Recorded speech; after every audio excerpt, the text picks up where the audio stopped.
저거 영문으로 돼 있어가지고 영문 나옵니다. 이거. 녹화를 한다는 말입니다. 예. 그렇군. 그거를, 저 같은 경우는 이제 그런 거를 이제 장려를 하려고, 이렇게 작은 회사들도 이렇게 하려고 하는데, 거기에 대해서 한 질문을 물어봤습니다. 혹시 다른 분들은 우리가 메인 그 질문을 가기 전에 혹시 질문이 있으신 분은 이야기해 주시면, 조순래 아, 고모님, 예, 예, 예, 예. 그 제가 그 일본 MN 센터 예, 예. 담당자하고 미팅을 하면서 미팅 하셨어요? 예, 월드 M&A 얼라이언스라는 예. 조직이 있다고 들었습니다. 그래서 이 아시아 M&A 협회나 한국 M&A 투자 협회가 여기에 가입이 되어 있는지 어떤지 좀 알고 싶었습니다. 월드 M&A 얼라이언스에는 가입이 안 돼 있습니다. 안 돼 있습니까? 예, 예.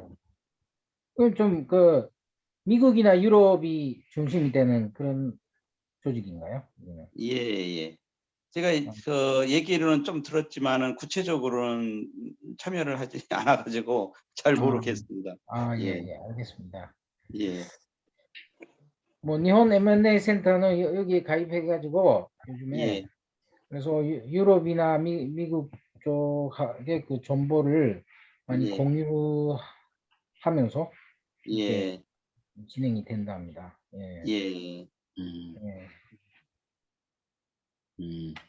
월드 M&A 얼라이언스가 지금 특별히 뭐 일본의 어떤 지사나 이런 게 와 있는 건 아니죠?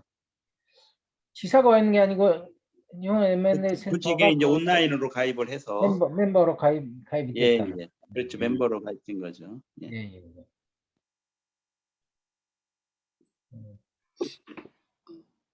예, 그러면, 다른 분 질문하실 거 없으면은, 있습니까? 혹시? 아니면은 저희들이 이제 올린 거를 가지고 질문을 하겠습니다. 그럼 제가 올린 거를 가지고 질문을 먼저 시작을 하겠습니다. 잠깐만. 예, 예. 이게 보면, 이게 보이십니까? 글자가 좀 작을 수도 있는데, 제가 읽겠습니다. 우리 저 팀에서 지금 질문이 하나 지금 왔는데, 지금 보면 예. 첫 번째 질문이, 지금 대기업과 M&A를 진행하는 회사가 있습니다. 대표님은 회사에 대해서 경영권을 계속 유지하고 싶하시는데, 대기업이 보유할 지분이 49%, 대상기업은 51%, 중소기업과 대기업과의 M&A 계약 시 경영권을 방어하기 위하여 준비하는 구체적인 전략이나 이와 비슷한 사례가 있으면 어떤지 좀 설명을 하고 주시면 감사하겠습니다, 회장님. 네, 이거는 사실은 그 적대적 M&A의 이런 이제 방법들이 잘 사용이 되고 있어요. 뭐냐면 걱정하는 거는 혹시 대기업 49%가 51%를 젖히고 경영권을 혹시 그 적대적으로라도 가져갈 수 있지 않겠는가. 이제 그런 우려가 있어서 아마 이 질문이 나온 것 같아요. 잘 들리시죠? 예, 잘 들립니다. 예, 예. 이런 경우는 사실은 일반적으로는 어렵습니다. 뭐냐면은 51%의 지분을 가진 일반 조그만 중소기업이 현재 경영을 하고 있다면 49%인 대주주, 49%인 대기업이 이 경영권을 뺏어갈 수는 없는데 혹시 어떤 경우로 해서 뺏길 수도 있다라고 만약 걱정이 된다면 확실하게 그거를 방어하는 방법이 있어요. 뭐냐면은 정관에 보면은 그 등기이사, 이사 수가 정해져 있는데 이사 수가 참 정해져 있지 않고 이사를 그 선임하도록 돼 있는데 이 정관에 이사 수를 확정을 지어 놓으면 돼요. 예를 들어서 3명이다 아니면 4명이다 5명이다 이렇게 정해 놓고 거기서 중소기업이 경영자니까 그 중소기업 대표이사를 뽑아주는 그 대표이사의 측근 측을 이사로 선임을 해놓으면 이 대기업이 경영권을 뺏기 위해서는 대기업 측에 이사들을 심어놔야 되는데 현재 임원 수가 정관에 정해져 있기 때문에 대기업 측을 지원하는 지지해주는 임원을 뽑으려면은 정관의 그 임원 수 이상을 뽑을 수가 없어요. 그래서 어떤 일이 생기냐면은 이미 정관에 중소기업을 지원해주는 그 임원들 채워져 있는 거를 해임을 해야 돼요. 추가로 더 선임을 못 해요. 대기업에서는 인원이 정해져 있기 때문에.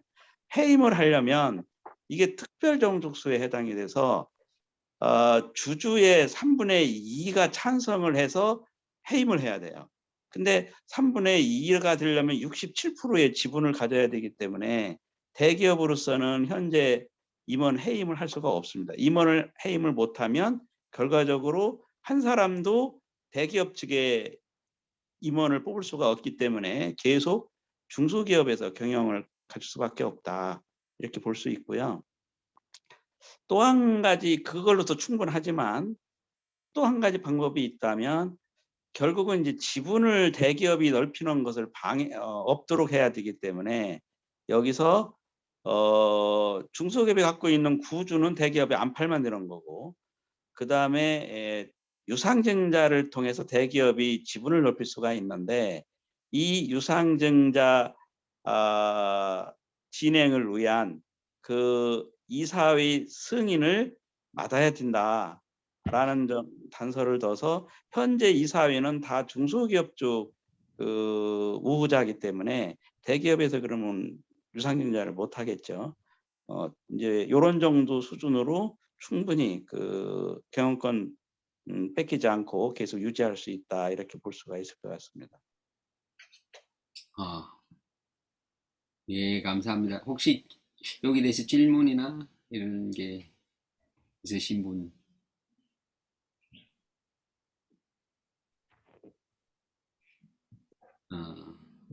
그러면은 정말 대답 너무 감사합니다. 저도 동의합니다. 그게 주주를 가지고 방어할 수 있고 대기업이 일단 51%가 돼야지 경영권이 있으니까. 경영권을 갖는다는 거는 어디서 나오냐면 대표이사가 경영권을 행사하는데 대표이사는 어디서 뽑히냐면 이사회에서 대표이사를 뽑아요. 그런데 그 이사회는 다 이사들로 구성이 돼 있는데 그 이사들이 중소기업 편이냐 대기업 편이냐 만약 이사들이 다 대기업 편이라면 대기업에서 대표이사가 나와요. 그러면 경영권을 뺏기는데 그래서 이사들을 중소기업 편으로 다 심어놓고 그 이사 수만큼 정관에 더 이상 이사 수를 늘릴 수 없도록 해놓으면 그거는 무조건 중소기업 그 이사만이 계속 유지가 되기 때문에 경영권은 항상 유지가 됩니다. 보통 회장님 그럼 이사가 몇 명 정도를 보통 해? 총 이사는 일반적으로 자본금이 10억 이하일 때는 1명, 2명, 3명 다 가능하고요. 10억 이상일 때는 최하 3명 이상이 이사가 들어가야 돼요. 그래서 3명, 뭐 4명, 5명 다 상관이 없습니다. 그래서 이사가 한 명인 회사, 주식회사는 사실은 거기에 대표를 맡으면 대표이사가 아니라 그냥 이사예요. 등기로. 대표이사가 아니고. 이사가 2명 이상 돼야 대표이사라는 그 이름을 쓸 수가 있죠. 이사 둘 중에서 대표가 있으니까 하나. 그래서 이사가 2명 이상 있을 때 대표이사를 쓸 수 있고 그 대표이사는 어쨌든 이사들이 뽑아줘야 대표이사가 되는 거예요. 알겠습니다. 회장님, 저는 대구에 있는 이정표 대표인데요. 예. 제가 좀 반갑습니다. 질문이 있어서 이제 드리는 게 지금 이제 방금 회장님은 이사회에 관한 그 구성으로 해서 경영권 방어를 할 수 있는 부분을 이야기를 하셨는데 그러면 지금 이제 이사회 같은 경우는 그렇게 방어를 한다 손 치더라도 이게 지금 주주지 않습니까? 주주로서 이게 그 경영권을 방해할 수 있는 그런 요소들을 찾아보게 되면 사실은 우리가 보면은 주총이라든지 뭐 주총도 보면 임시주총도 있고 정기주총도 있고 언제든지 그 주총을 그 소집할 수 있는 그런 부분들이 첫 번째는 있고, 그 다음에 우리가 이제 뭐 이익이라든지 뭐 이런 부분들 같은 경우에도 사실은 주주로서 얼마든지 이제 그런 부분들을 이 소구할 수 있는 그런 권리가 있는데, 그러므로 인해서 우리가 중소기업 같은 경우에는 이렇게 방해받는 그런 요소들이 많이 없습니까? 그러니까 그 이사회에서 선임이 대표이사가 되면 그 대표이사가 경영권을 갖는데 예. 그 이사는 주총에서 선임이 돼요. 예. 자, 주총에서 선임이 되려면은 주주들이 선임을 하거든요. 예. 그런데 그 주주들이 이사를 선임을 하려면 이미 정관에 뭐 3명이다, 4명이다 이렇게 돼 있는데 4명이 다 이미 이사가 돼 있기 때문에 선임을 할 수가 없어요. 이미 기존의 중소기업 대표이사가 그대로 유지가 돼야지 그 이사, 예를 들어서 주총에 4명까지만 이사를 뽑을 수 있다 이렇게 돼 있는데 현재 4명이 뽑혀져 가지고 다 중소기업 현재 대표이사를 지지하고 있는 이사들이다. 그러면 대기업에서 대표이사를 뽑으려면은 5명을 더 뽑아서 9명이 만들어 가지고 과반수회에서 그 뭐죠? 그 대기업이 지지하는 대표이사가 나와야 되는데 5명을 더 만들 수가 없는 것이 이미 정관에 4명까지만 돼 있기 때문에 뽑을 수가 없는 거예요. 그래서 뽑으려면은 현재 4명을 해임을 시켜야 되는데 해임을 시키려면 특별종족수에 해당이 돼서 주식의 67%가 찬성을 해야 돼요. 네, 그런데 네. 51%가 지금 찬성을 못 하잖아요. 예. 그래서 못 뽑는 거예요. 그래서 경영권이 유지가 되는 겁니다. 주총에서 이사를 뽑을 수가 없어요. 그러면 주총사항, 우리가 정관에 보게 되면 주총사항하고 주총에서 결의할 수 있는 내용하고 이사에서 결의할 수 있는 내용들이 다르지 틀려요. 않습니까? 틀려요. 예. 예. 주총에서는 이사를 선임을 할 수가 있고 예. 근데 주총 자체에서 이사를 못 선임하는 거죠. 그러니까 예를 들어 70% 지분을 가졌다. 그러면 먼저 있는 이사를 해임시키고 새로운 이사를 뽑으면 돼요. 네, 근데 네. 70%가 아니라 49%가 지금 어림이 없잖아요. 그 뽑을 네, 수가 네, 없어요. 네. 그래서 못 뽑는 거고. 그리고 큰 사항, 예를 들어서 뭐 정관을 바꾼다든지 이사를 해임한다든지 또 뭐 합병을 한다든지 아주 큰 결정적인 사항은 주총에서 하고 그다음에 이사회에서는 그보다 가벼운 사항을 이사회에서 결의를 하죠. 그러니까 제가 이제 보기에는 이제 주총사항은 좀 그 나중에 어떤 뭐 합병이라든지 큰 아주 회사의 어떤 굵직굵직한 부분들을 그 예. 이제 의사결정을 하는데 그런 주총이잖아요. 예, 예. 근데 이제 이사회 같은 경우에는 사실 우리가 의사결정을 좀 빨리 하기 위한 그런 이사회로 구성이 되지 않습니까? 근데 이제 지금 결국에는 이렇게 경영권 방어는 사실상 피상적으로 될지 모르겠지만 우리가 나아가서 어떤 회사의 이윤 추구를 하기 위해서 어떤 큰 목적을 달성하기 위해는 결국에는 49%에 대한 그런 지분들도 사실은 있어야지만 진행이 되지 않습니까? 이제 그렇게 봤을 때는 실질적으로 경영권 방어가 좀 어렵지 않나라는 생각이 들어서 제가 여쭤봅니다. 경영권 방안은 확실하고요. 그러니까 아까 예. 얘기했다시피 이사가 대기업 쪽에 하나도 없는데 네. 어떤 경우든지 다 현재 경영자가 다 할 수 있어요. 이사가 다 대표이사 편이기 때문에 단 네네. 49%라는 지분이 어느 정도 되니까 그쪽에서 얘기하는 걸 어느 정도 이쪽에서 들어줄 수는 있겠죠. 그죠? 그래서 49%가 얘기하는 걸 전부 다 묵살하고 안 돼 이렇게 할 수는 없는 거고 그런 정도면 우리가 협의해서 좀 해줄 수 있다. 이렇게는 가능하지만 실제 법적인 경영권 행사는 아까 대표이사가 하고 이사회에서 하는 것이기 때문에 단지 그 이사회의 구성하는 이사를 주총에서 뽑아야 되는데 대기업 쪽에서는 주총에서 한 명도 이사를 뽑을 수가 없어요. 그래서 법적으로는 현재 경영을 하는 건 이상이 없지만 49%라는 지분에 대해서는 압박감이 좀 있죠. 그래서 그런 경우는 서로 협의해서 어느 정도 조율하면서 할 수는 있겠죠. 예, 알겠습니다. 예. 감사합니다. 감사합니다. 좋은 질문, 대답 감사합니다. 그럼 다음 질문으로 넘어가겠습니다. 두 번째 질문은 일반적인 기업 가치 평가는 상정법에 의한 순손익 가치와 순자산 가치 평가로 이루어지는데 M&A 경우 기업 가치 평가는 주로 어떻게 이루어지나요? 혹시 순손익 가치 아닌 순단기 이익으로 평가하는 경우도 있는지요? M&A를 진행하는 회사가 있는데 세액공제 적용할 부분이 많으므로 혹여라도 단기 순이익으로 기업 가치 평가를 부분 염려가 있을까 염려되는 법인 결산의 세액 공제 여부를 고민 중인 회사가 있습니다. 이에 대해서 회장님 의견을 좀 듣고 싶습니다. 감사합니다. 예. 그 M&A 했을 때는 이게 합병 M&A냐 아니면 양도 양수 M&A냐 해서 서로 틀립니다.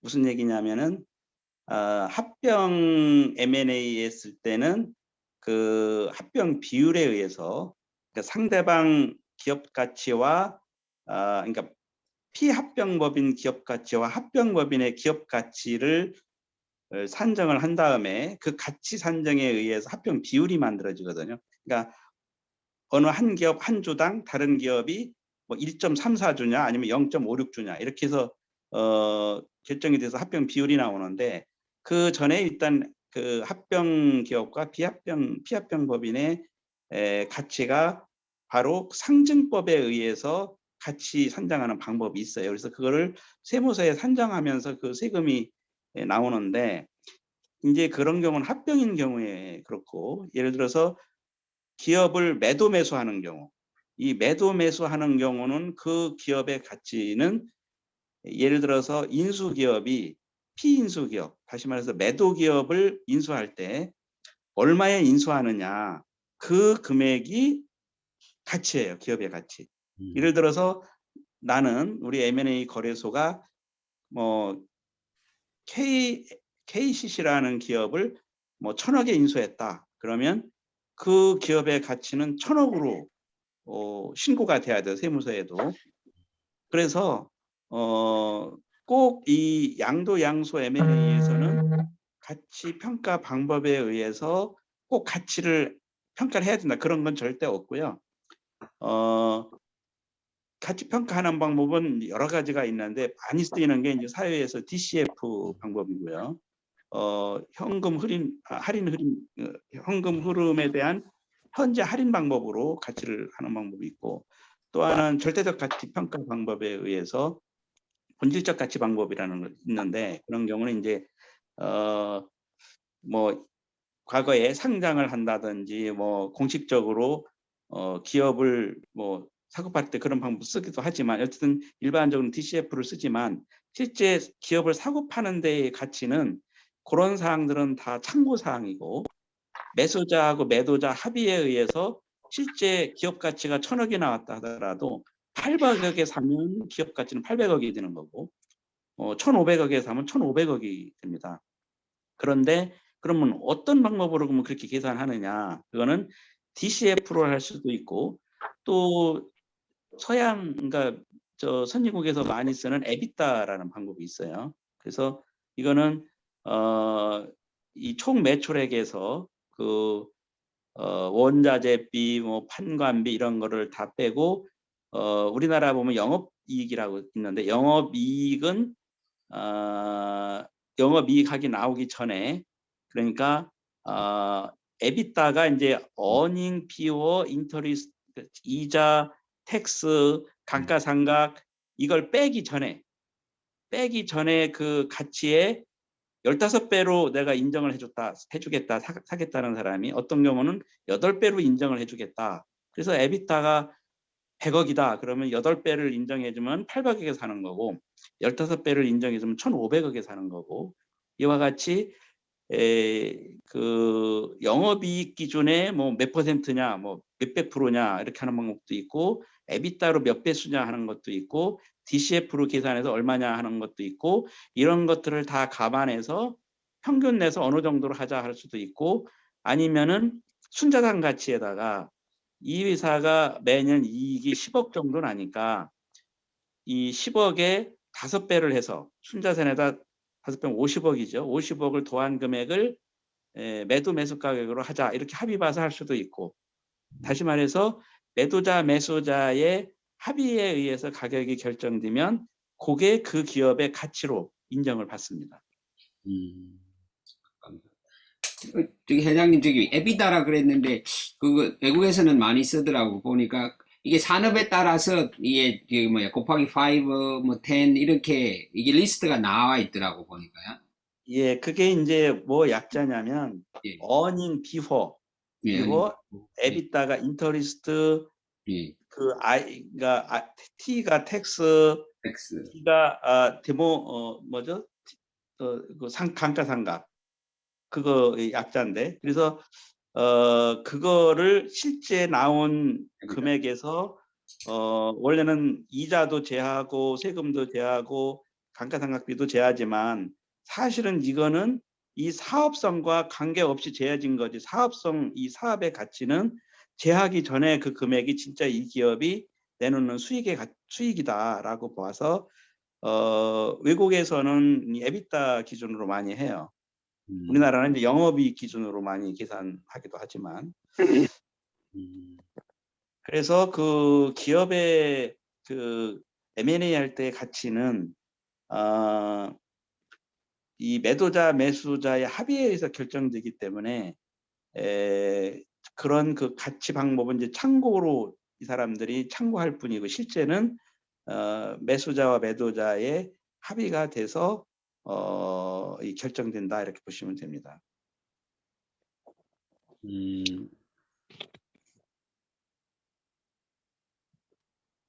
A가 그러니까 어모타이제이션 이렇게 있는 그렇죠. 어모타이제이션 이렇게 예. 에비타 이래가지고 근데 외국 같은 경우는 이게 산업마다 이렇게 리스트가 있더라고요. 뭐 예, 어떤 디프리시에이션이 아마 D인가 하여튼 예. 그렇게 해서 그 약자를 depreciation 맞습니다. tax and depreciation에는 예, 맞습니다. 예. 근데 한국에서는 그거를 좀 이렇게 에비타 기준으로는 한 쓰긴 써도 예. 그렇게 많이 쓰지는 않고, 많이 쓰는 게 DCF를 더 많이 쓰죠. 한국에서는. 예. 많이 가치 평가한다면. 그런데 그렇게 해도 그거는 참고용이지 실제 금액은 매수자하고 매도자하고 서로 협의해서 예. 일치가 되면 그 금액으로 해요. 알겠습니다. 예. 네, 감사합니다. 또 혹시나 질문, 그러면 마지막 질문을 회장님 또 시간을 너무 저 회장님, 한 가지 회장님께도 질문 드려도 괜찮을까요? 예. 부장님, 조석재 부장님, 예, 질문. 잘 들리시는지. 네, 잘 들리세요? 조금 이게 인터넷이 이렇게 조금 다시 한번 이야기해 주십시오. 잘 못 들었었는데. 예. 그래요? 잠깐만 기다려보세요. 예. 죄송합니다. 인터넷 커넥션이 조금.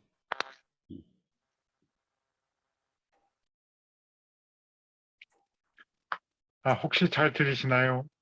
예, 예, 잘 들리네요. 예. 네네, 죄송합니다. 이창호 회장님께 좀 아까 말씀해서 잠깐 여쭤보고 싶은 게, 예. 이제 기업의 가치를 좀 평가할 때요. 일반적으로 저희들이 이제 대상으로 하는 게 대부분 다 이제 비상장 회사 아니겠습니까? 비상장사. 네. 예를 들어서 상장사인 경우에는 그 주식의 가치가 좀 나와 있는데, 그렇죠. 비상장사인 경우에는 아까 말씀하신 대로 그 양 당사자 간의 그 합의에 의해서 그 예. 가치가 결정된다는 건 이해를 좀 하겠는데요. 예. 그 합의의 기준이 그 여러 가지가 좀 있을 것 같아서 예. 그 회장님께서 그 과거의 경험상을 놓고 보셨을 때, 예. 제가 이론상으로 놓고 봤을 때, 뭐 아까 말씀한 DCF인가요? 그 일종의 그 DCF. 소득 접근법이 좀 되겠고, 예. 하나는 그 뭐 시장 접근법에서 그 유사한 기업들에 대한 어떤 사례를 좀 그렇죠. 따져서 예. 살펴보는 경우가 좀 있었는데, 예. 그 회장님께서 그 과거의 경험을 놓고 보셨을 때요, 그 두 예. 가지 접근법 중에서 어느 게 좀 더 현실적이고 그다음에 그 합의에 그 도출이 가능한 부분이라고 보시는지 그 의견을 좀 여쭤봅니다. 예, 그거는 조금 더 합리적으로 만약에 액세스를 한다면 예를 들어서 이 업종에 따라 좀씩 틀려요. 평가하는 방법이.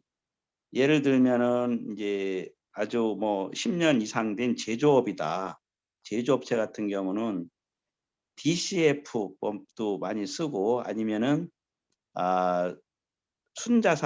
순자산에 얼만큼 이익이 나오느냐 해서 이익에 대해서 조금 발전성이 있는 기업은 보통 7에서 10을 곱하고 1년 이익 금액에다가 평범한 기업은 5를 곱하고 아니면 조금 더 쇠퇴한다라고 생각하면은 순자산 금액으로만 사는 경우도 있고 이제 제조업은 그런 식으로 계산을 해요. 그래서 내가 제조업을 하는데 매출이 한 200억 나온다. 그런데 순자산이 예를 들어서 100억이다. 그러면 100억에다가 이익이 만약에 10억이 나온다. 그러면은 이게 10억이 나오는데 조금씩 더 발전하는 것 같다. 그러면 보통 한 7배를 곱해서 70억. 그러면 이 회사는 200억 매출에 이익 10억 나오는 회사인데 조금씩 발전하고 있다. 이 기업은 170억이 드는 거예요. 그리고 발전 없이 그냥 정체돼 있다. 매년 10억씩 나오는데 그럼 똑같은 200억 매출에 순자산 100억이라도 그 70억을 계산하는 게 아니라 한 40억이나 뭐 30억 또는 50억을 계산해서 130억에서 150억 정도에 팔리는 거고. 근데 10억이 아니고 200억 매출에 한 4, 5억 나오는데 요거는 그냥 크게 발전할 가능성은 없다. 그렇다고 무너질 기업도 아닌데 4, 5억 나온다. 이런 경우는 대개 순자산 가치로 사는 정도로 이렇게 그 형성이 돼 있고요. 그리고 이제 그 IT 기업, 또 플랫폼 기업, 또 바이오 기업 이거는 또 평가 방법이 조금씩 틀려요. 그래서 플랫폼은 플랫폼에 대한 가치 평가 방법, 또 바이오는 바이오에 대한 평가 방법. 그리고 아까 말씀하셨다시피 이제 그 유사 업종이나 유사 아이템, 유사 기술이 다른 회사가 있는데 그게 상장사가 있다. 그럼 그 회사의 상장사가 어떻게 지금 가치평가가 만들어졌느냐 그걸 또 참고해서 상대평가할 수도 있고 그래서 어느 한 가지로 딱 픽스시킬 수는 없고 조금 그 어떤 업종이고 어떤 기업의 상황이 어떠냐 거기에 맞춰서 좀 여러 가지로 하고 거기에 이제 어떤 기업은 상대평가로 하는 것이 유리하면 상대평가 주장하는 사람도 있고 어떤 기업은 미래가치 예를 들어서 이제 DCF에 나오는 게 그건데 현재는 매출액도 별로 없는데 이게 빠르게 커져간다. 내년, 내후년, 뭐 5년, 10년 그러면서 이익도 크게 일어난다. 그러면 이런 경우는 앞으로 미래 가치를 현재 가치로 할인한 가치 그것도 그쪽을 매도 기업은 또 원하기도 하고 그래서 그 업종이나 상황에 따라서 매도자와 매수자가 주장하는 게 조금 틀린데 아까 말씀해 드렸던 그 기준으로 일반적으로 한다 이렇게 보시면 될 것 같습니다. 네, 말씀 좀 감사합니다. 여하튼 그 당사자 간의 합의가 중요하다 그 말씀이죠. 예. 그러나 네네. 아까 얘기했다시피 똑같은 순자산, 똑같은 매출, 똑같은 이익이라도 이 기업이 네. 커가고 있느냐, 정체되어 있느냐, 줄어드냐에 따라서 그 이익의 배수가 틀려져요. 에비타로 해도 네네. 똑같고. 예. 미래가치. 네, 잘 알겠습니다. 감사합니다. 예. 또 질문, 답 감사합니다. 그럼 마지막 질문을 하겠습니다. 지금 시간이 많이. 3번으로는 기업 주주 등의 이해관계자들에게 보고한 재무제표상의 재무적 기업 가치 능력은 일반적으로 30%라고 정도를 보고 있습니다. 기업이 수년간 축적하여온 무형의 내적 가치인 비재무적 정보들은 절도 M&A 협상의 중요한 자산인지 이들을 개량화 수지하는 데 한계가 있다고 보는데 체크해야 될 비재무적 정보 종류가 어떤 것이 있으며 이를 객관적이고 합리적으로 평가하여 협상력을 높일 수 있는 방법에 대한 의견을 듣고 싶습니다. 감사합니다. 예, 사실은 그 오늘 질문하신 것 중에 이게 어떻게 보면 제일 중요한 질문이 될 것 같아요. 아, 이게 왜냐면은 이제 일반 제조업 같은 경우는 기계 장치가 있고 또 공장, 땅 이런 것들이 있어서 상당 부분 그래도 재무제표에 다른 기업에 비해서는 많이 반영이 돼요. 그런데 그 IT나 바이오 무슨 플랫폼 기업은 이게 재무제표에 안 나타납니다. 뭐가 안 나타나냐면 이 기술이 예를 들어서 세계 최고의 기술인데 이거를 가치로 재무제표에 넣을 수가 없어요. 근데 넣을 수 있는 건 단 요거밖에 없어요. 그 기술을 개발하느라고 들어간 비용이 있어요. 그 비용도 그 회사에서 근무하고 있는 직원이 만든 기술은 재무제표 인정을 안 해줘요. 그럼 그냥 급여로 나가는 거고 외부에서 이 기술을 개발하기 위해서 들어간 비용을 회사에서 그 외부 기술자한테 지급을 하잖아요. 이것을 개발비로 잡아줘요. 그런데 이 개발비는 사실은 실제 그 개발자에 들어간 비용이지만 그렇게 비용이 들어가서 결과적으로 이 개발된 이 기술의 가치는 엄청 클 수가 있는데 이건 잡을 수가 없습니다. 또 하나가 이제 이 M&A 거래소 같은 경우는 두 가지가 있어요. 하나는 DB입니다. DB. 뭐 M&A 정보 관련된 DB, M&A 딜 DB 이런 거는 엄청나게 많은데 재무제표에는 하나도 안 올라가 있어요. 지금.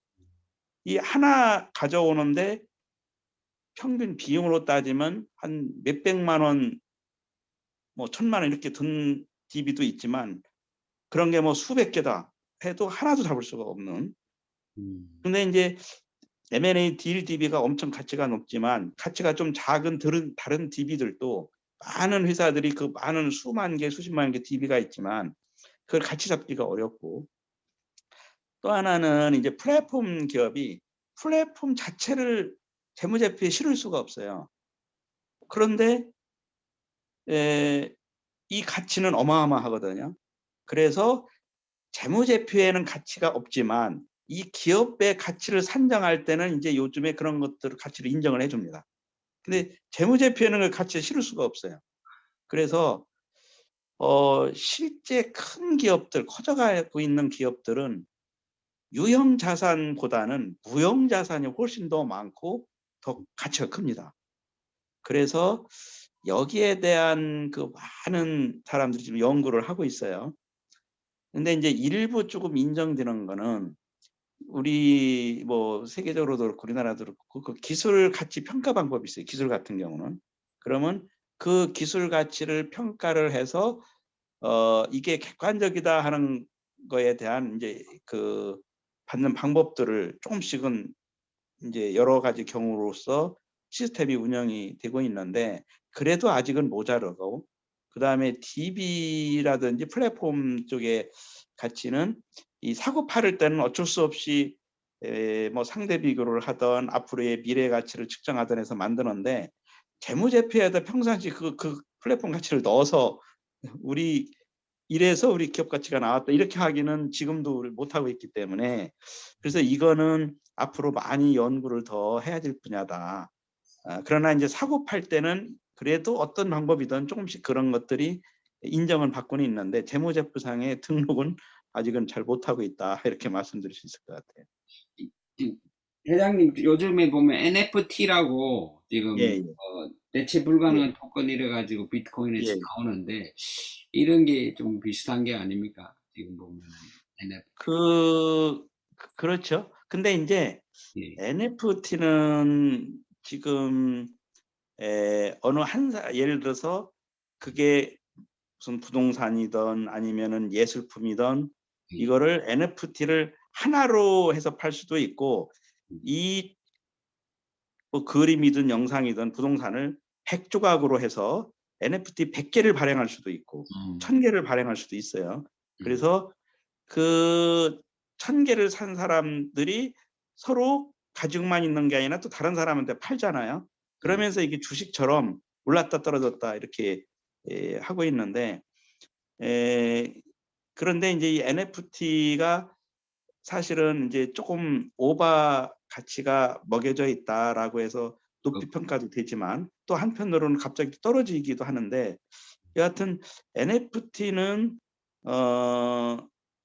거래는 될 수 있고 앞으로 뭐 어마어마한 속도로 이 사용 방법이나 그 사용 대상이 늘어날 거라고 봅니다. 그래서 가상현실 그 메타버스에 앞으로 그 NFT가 벌써 이제 가상 현실에 NFT가 들어가기 시작을 했죠.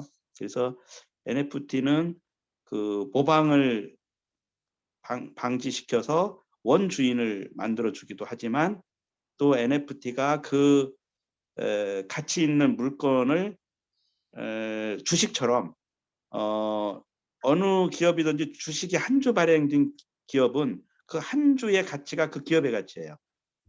어느 기업이든 주식이 100개로 발행돼 있으면 그 기업의 가치를 100으로 나눈 것이 그 주식 하나의 가치가 돼요. 그러듯이 NFT도 지금 하나로 발행되느냐, 100개로 발행되느냐, 10,000개로 발행되느냐 해서 주식처럼 좀 쓰이고 있다. 앞으로 그 대상은 더 커진다. 이렇게 보시면 될 것 같습니다.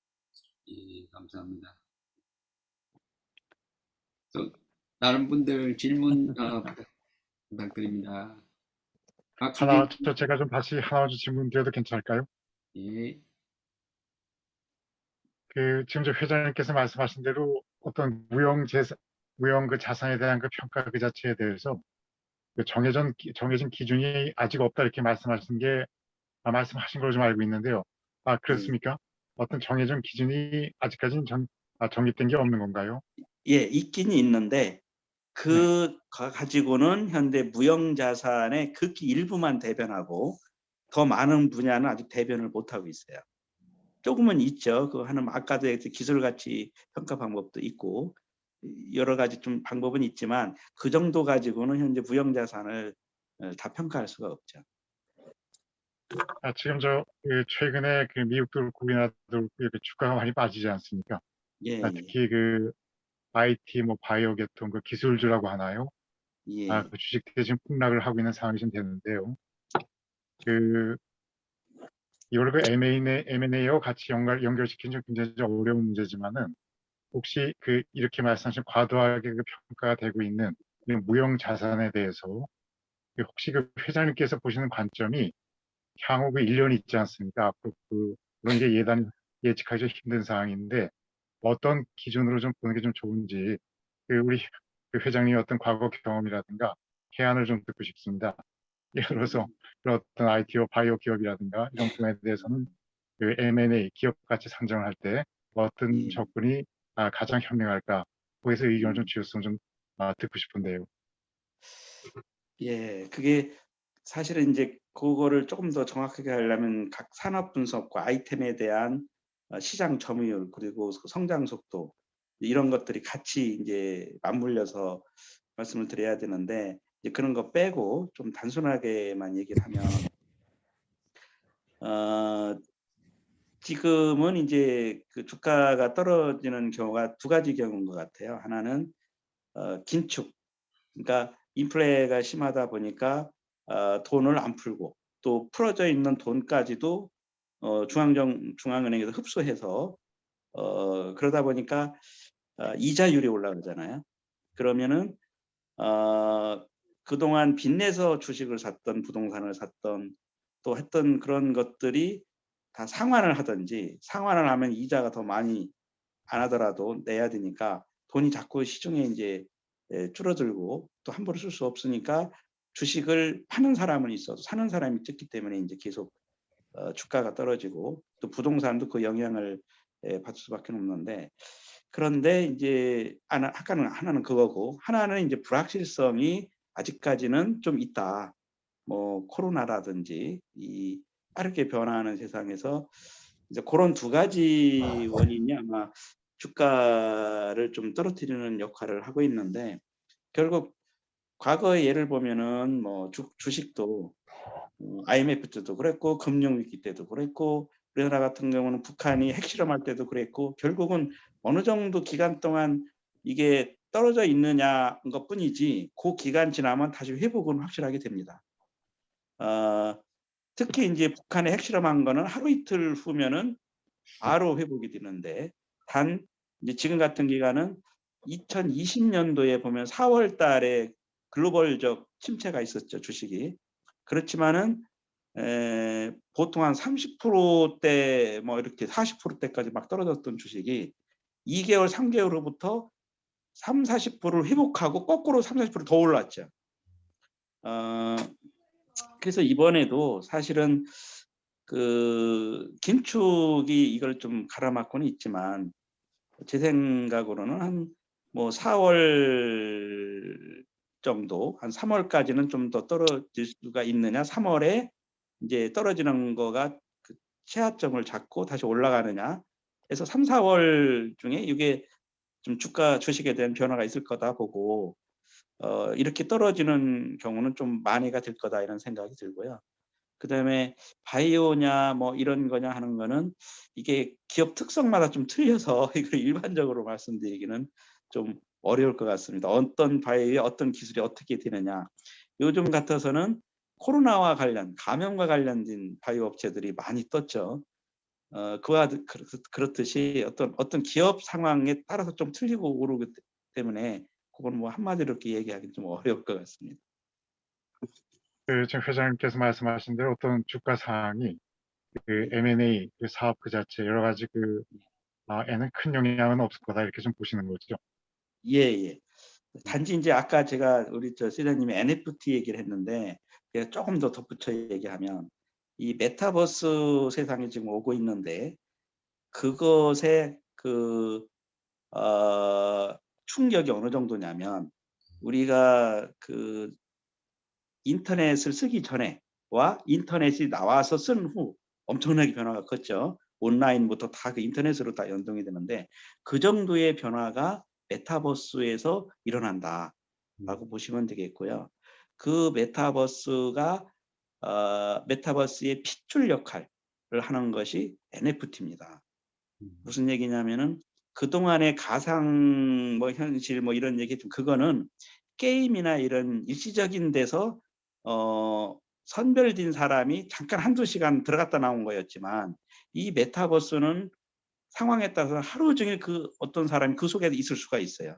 하나는 부동산 메타버스, 하나는 관광 메타버스, 관광이나 뭐 박물관 뭐 메타버스, 하면 교육하는데 메타버스. 하루 종일 메타버스 사는 사람도 앞으로 계속 나올 텐데 이 메타버스의 크기는 아까 얘기했듯이 인터넷을 전과 후에만큼 크기만큼 큰데 여기에 NFT가 이 메타버스에서도 많은 이제 옷도 나오고 부동산도 나오고 또 제품도 나오고 거기에 돌아가는 로봇도 나오고 다 나오는데 이 NFT가 어떤 역할을 하냐면은 이렇게 나온 거를 누가 금방금방 보고 모방을 다 합니다. 현실 세계처럼. 그랬을 때 이 가상 세계에서 NFT를 심어 놓으면 그 제품에 처음 만든 사람의 원주인이 항상 따라다녀요, 그 제품을. 그런데 똑같다고 해서 다른 사람이 그걸 만든 거는 NFT가 없으면은 이거는 모방으로 인정을 받습니다. 그래서 요즘에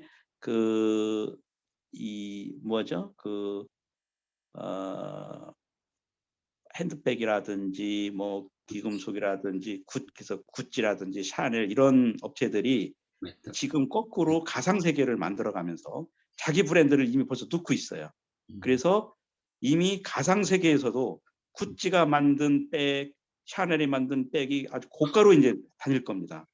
왜냐하면 거기에 자기 NFT를 넣어가지고 자기 거라는 게 나오는데, 그래서 예를 들어서 뭐 내가 안경을 멋있게 만들었다. 그거를 모방해서 메타버스 가상 현실에서 다른 사람이 만들어도 이미 모방한 거가 되기 때문에 가치가 없어요. 먼저 만든 사람만 가치가 인정을 받죠. 그래서 이 NFT가 엄청 이 가상 현실은 꼭 있어야 되고, 또 하나는 현재 이 현실 세계에서도 돈이 있어야 되잖아요. 돈 대신 뭐 카드도 쓰기도 하고 그러는데 이 돈의 역할을 NFT가 합니다. 물론 코인도 할 수 있지만. 그래서 이 메타버스와 NFT는 서로 엄청난 시너지를 하면서 같이 다니는데, 그래서 이 NFT가 지금은 이제 그림이나 영상이나 음악 뭐 이렇게 나오지만, 앞으로는 이 NFT로 할 수 있는 그 대상이 기업도 나올 수도 있고 기술도 나올 수도 있고 뭐 엄청 많이 빠져나갈 거다. 그래서 앞으로 일을 하시면서 메타버스와 NFT에 대해서는 엄청난 아마 관심을 가지시고 있어야 되지 않을까 이런 생각을 합니다. 네, 말씀 감사합니다. 감사합니다. 저도 메타버스 하는 회사 플랫폼은 SCC라고 보면 예, 예. 이제 자기들은 플랫폼을 하면서 이렇게 지금 한국의 최초의 가수를 만들었더라고요. 예. 일을 하면서 좀 알고는 있는데 예. 그게 정말 또 이제 크게 이렇게 성장할 거고, 그리고 한국이 굉장히 이렇게 빠른 속도로 하고 있더라고 보니까요. 예, 예. 그래서 이 메타버스 안에 이제 메타버스는 두 가지가 있어요. 예를 들어서 서울을 메타버스로 만든다. 서울하고 똑같이 만듭니다. 거기 빌딩도 이름 그대로 돼 있고 거기에 그 건물을 누가 먼저 차지하느냐, 돈 주고 사고 팔죠 지금. 그런 메타버스가 있고, 하나는 서울은 서울인데 이 서울을 창조적으로 만들어요. 그래서 이 똑같은 서울은 지금 있는 거와 똑같고, 창조적인 건 서울은 서울인데 좀 더 창의적이고 좀 더 재밌게 만들었는데, 거기도 하다못해 빌딩도 사야 되고 거기서 연극을 보려면 또 표도 사야 되고 노래도 들어야, 참석하려면 그 공연에 돈 내면서 들어가야 되고 이런 역할을 하는데, 그래서 뭐 거의 뭐 끝이 없을 정도다 이렇게 보시면 될 것 같습니다.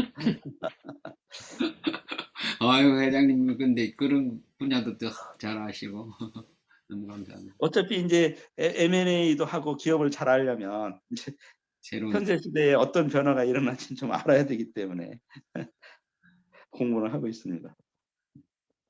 그래서 오늘 어떤 저도 이렇게 줌으로 해서 이렇게 참석하기는 처음입니다. 그러니까 그 외부에서 회의하고 할 때는 이제 우리 직원들이 노트북에 켜놓고서 이제 얘기하십시오 해서 했지만, 이거는 내가 혼자 직접 이렇게 한 건 처음인데, 덕분에 오늘 또 이렇게 같이 있는 시간 같이 보냈고, 또 42기 우리 M&A 거래사 분들 또 오랜만에 뵙기도 하고 또 좋은 대화 나누면서 아주 좋은 시간 가졌다고 생각을 합니다. 너무 네, 감사합니다. 고맙습니다. 네, 회장님 감사합니다. 그럼 회장님한테 지금 오늘 답하고 좋은 정보 같이 큰 박수로 한번 우리가 하겠습니다. 감사합니다. 그리고 저기 회장님 마지막 한번 우리가 기념 촬영. 예, 예. 기념 촬영 되나요? 예, 기념 촬영. 네. 제가 하나, 둘, 셋 하면 찍겠습니다. 하나, 둘, 셋. 스마일. 예, 찍었습니다. 파이팅 한번 하겠습니다. 다시 한번 박영. 하나, 둘, 셋. 감사합니다. 그러면 이것으로 우리 세미나를 마치겠습니다. 회장님. 예, 파이팅 한번 하시죠, 뭐. 예. 하나, 둘, 셋. 파이팅! 파이팅! 예, 감사합니다. 고맙습니다. 복 많이 받으세요. 새해 복 많이 감사합니다. 받으십시오. 또 고생인데 또 이렇게 줌으로 세배 드립니다. 예. 예, 그러면 이제 좀 고맙습니다. 마치겠습니다. 예, 문자도 보내주셨네요. 고맙습니다. 예, 그럼 좋은 밤 되시기를 기원합니다. 예, 김 회장님 감사합니다. 감사합니다. 예, 고맙습니다. 예, 들어가십시오.